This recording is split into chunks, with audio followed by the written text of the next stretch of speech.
Meron din palang ganito kaliit na amplifier na pwedeng isalpak sa gitara, mapa-acoustic man or electric guitar.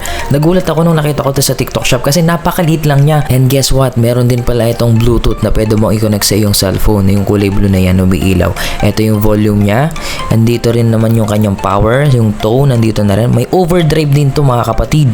Kasama na rin yung gain dyan at dito may sasalpak yung cable mo. Sa likod naman, meron siyang auxiliary in at saka headset. At dito mo nilalagay yung cord para ma-charge yung portable mini amplifier mo. Yes, you got it right. Ito ay rechargeable. Ngayon ipaparinig ko sa inyo kung gaano ba talaga kalakas itong amplifier ni Lekato.